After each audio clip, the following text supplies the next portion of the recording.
So, would you like me to talk? Would you like to ask some questions? Yes, please. Thank you for this interesting movie. I was surprised because I don't know well the Israeli society. Nevertheless, watching this movie, I got the impression, perhaps I'm wrong, and you tell me, that the influence of religion in society and the influence and the limitations of the rights of women, at least in the religious segments of Israeli society, that was the message I got, is not so different as what you have in the rest of the Middle East. Perhaps the difference is that the religious segment of society is smaller, but for the religious segment, I see a very controlled role for women. I don't know if I got the wrong message. Message? Well, maybe I should explain a little. So basically, in Israel, it's not like you're wrong, because it's not like this in the whole Middle East. In Israel, there are no civil marriages and divorces. Meaning, if you want to get married or you want to get a divorce, you have to go through rabbinical courts. Well, in different countries in the Middle East, the situation is different. In Egypt, for example, it doesn't exist. In Jordan, yes. And in Iran, no. It's not, it's, in that sense, it's like very unique. This law is very unique to Israeli society. Yeah, but what I mean is the freedom of women is very limited. Maybe so, it's not just you and me. Yeah. Thanks.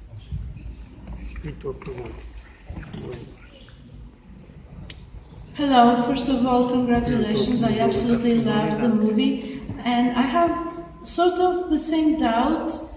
Can this really go on in Israel, or is this like an exaggeration of like what goes on there?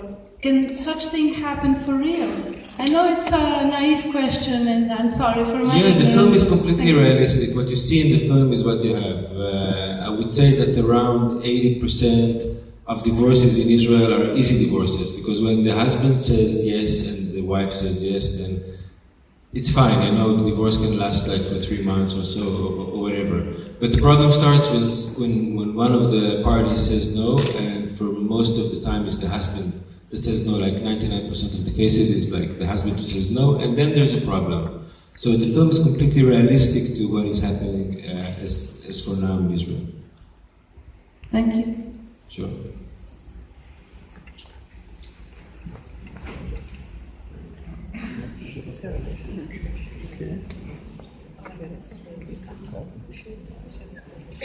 Thank you for the movie.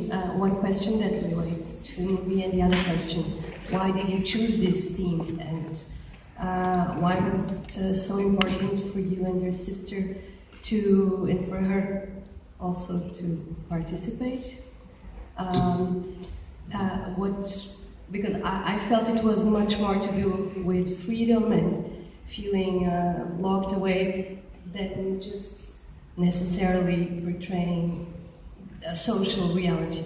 That was my interpretation. So I was wondering why this and not another issue, and you mentioned it was part of a trilogy, so maybe I didn't see the other two, and that's why I'm asking. Thank you.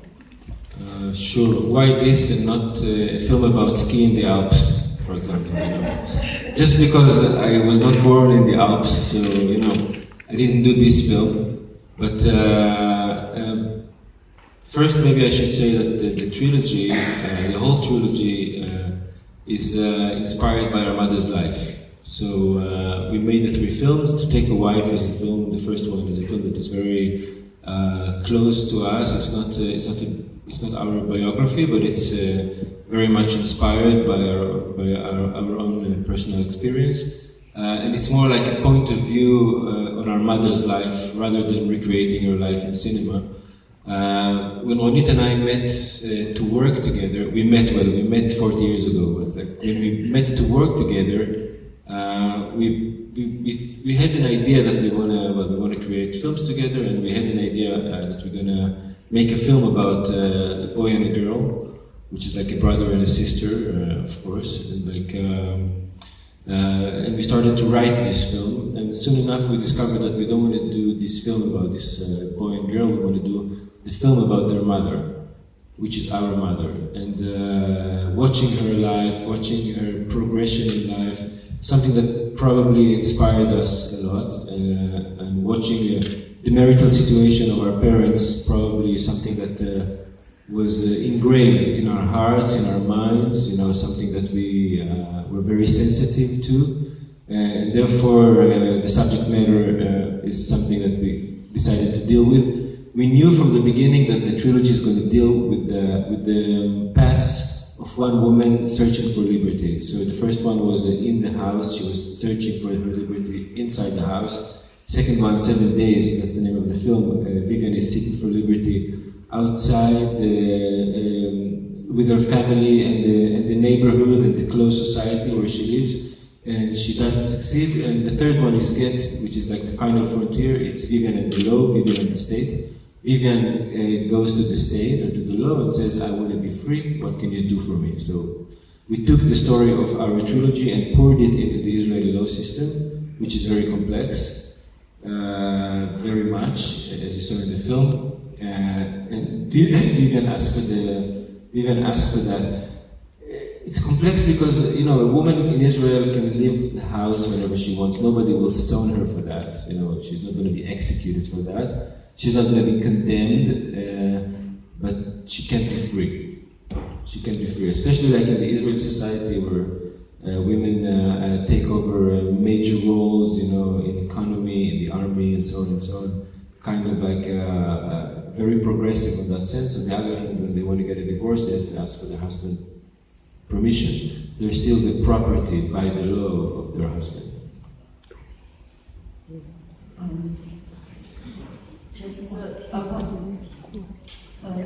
Here. First of all, I want to say that your sister is an amazing actress. Thank She you. reminded me several times on Manhã. It's very, very good. And just a curiosity, why they talk in French in fact? Why they talk in French? Because well, it's have you heard about the concept of the Arab Jews? This concept. It's like like Jews from French or French Jews and American Jews and German Jews and they're Arab Jews. So Jews that came from Arab countries. And I'll just make it short. The film has like 3 languages, the very, very ancient Hebrew. Sometimes nobody uses this Hebrew, and that's like the history. Then there is the French, which is like in many ways the language of denial, because it was not, it still is not fashionable to be Arab in Israel. So for the Arab Jews that had to reject their own culture within the Israeli society, they would use the language of the conqueror in order to disguise their Arabness, which was rejected by Israeli society and culture. And the Arabic is like the language of truth for them. That's their mother tongue. So that's why they use. That's how they speak. If it was a Russian film, they would have spoken Russian and like so on. So, yeah. Yes. Maybe I'll repeat the question. I'll hear you. Yeah. Hi, up here. Good evening. My question is about the last scene of the movie. What was the message that you wanted to transmit to the audience? Because was it supposed to, when the door was closing, was she supposed to be like forever? Was she meant to be forever with her husband? Because did she get the freedom she wanted, or did she just got them stuck? Too many questions. too many things. Too many secrets. It's my secrets that you want me to convey. Too many things that I have to tell you. This is the film. This is. You have to decide. You have to decide what you see. I can tell you, it's very interesting because a lot of people are interested to know basically what you're asking me. Maybe is like, is Vivian going to keep her promise? Is she going to stay? Because she's buying freedom with freedom, and is she going to keep her promise? But what people actually ask is Vivian going to stay a lawful divorced woman? Like, a faithful, sorry. Is she going to stay a faithful divorced woman? Meaning we continue to judge Vivian. And we made the film on the go. Meaning the situation of Vivian, like many other women all over the world, has not changed tremendously. We still judge women for different reasons in their life, and especially in Israel, since the law has not changed yet. The trial continues. Our Vivian is free, but there is like tens of thousands of other Vivians that are not free yet. So we cannot like just conclude it with. Probably, if I made the film after the law changed, I would have chosen to end it in a different way. I would have ended it when Vivian gets a divorce, and then I would write in 2000 and something the law had changed and all women wants to. But no, it's not. So yes. Hi, I lived 5 years in Israel, and I was. Congratulations. And I'm returning soon. Anyway.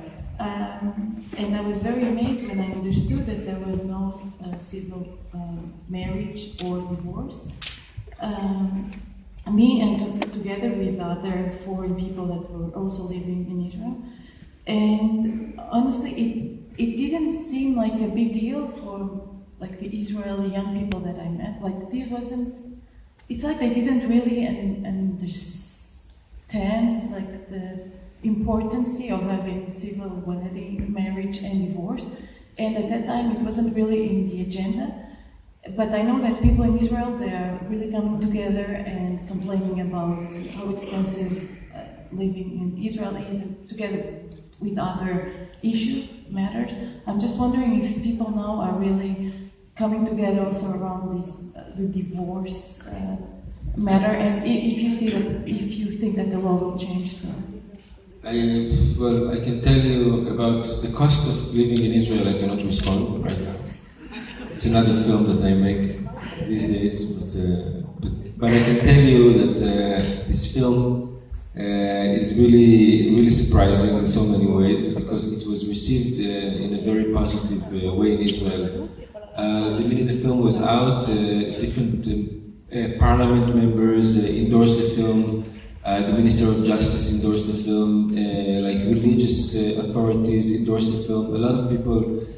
The reaction was not negative for the film. So one example is like when the film came out, you couldn't get a ticket. Everybody ran to see the film because the doors of these courts in Israel are closed. You cannot enter to see a trial. So it was the first time for Israeli public. Well, so for those who did not get divorced yet, it was the first time they could enter the court and see what might be coming for them one day. And it was, on that sense. Then the film was on the news almost every day. It still is, actually. Tomorrow there's a screening for the parliament members in Israel. It's for the last 5 months. It's almost every day in the news. It's in the papers, and it turned from a cultural event into a political event. For example, the chief rabbi for Israel was asked many times, "Did you see Gett? Did you see Gett?" And he said, "No, I don't go to the cinema, so I don't see films, so I didn't see Gett." But the pressure was really strong, and then a few days or 1 week later, he had to reply, and he said, "We're going to show Gett in our annual convention for the rabbinical judges this year." So they showed it, and it's a big thing. It's a big thing because first, I don't know if you can imagine that, if you can understand how big it is in that sense that through the history of Judaism, different Jewish philosophers were trying to adapt the law and change it and couldn't do it. And then in the short history of Israel, different parties were trying to change the law and failed to do so. And so that would be, or had been now, the first time that they come to the table. They come to the table, and it's quite amazing in that sense. You know, when I heard about it, I was not in Israel, but I screamed. I screamed because I went to see the screening of the film that night, and all I could imagine is like the 300 judges sitting in the cinema and watching the film. I don't know what's more exciting, to see a film for the first time of your life, or to see the court for the first time from the point of view of a woman. And I think something sinks in. You know, the next day, it happened last week. The next day, they go to the court, even if they say we don't like the film is whatever. You know, they go to court, and there's a woman coming in, and she's sitting on this chair. And believe me that what they think is about the film. And if they didn't like themselves in the film, they would say, I don't want to be that, you know, and then something changes. You know, if you ask today people in Israel, what do you think about the refused women, as opposed to like 5 months ago, people would tell you, we don't know, whatever. We get married in a religious way, whatever. If you ask people today in Israel, each one of them has an opinion. They have an opinion, it's a change of mind, it's a change of, there's a dialogue, and probably this is the first step towards change. Even though the rabbinical courts were opposing the film,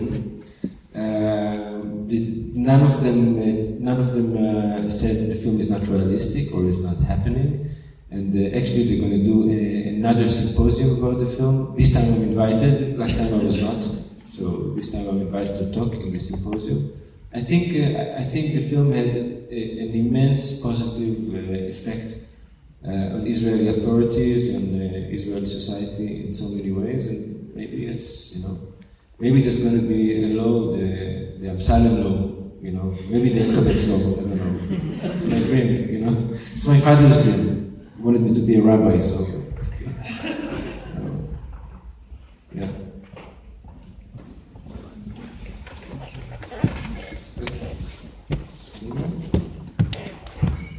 Are we going home? Yes. Thank you very much.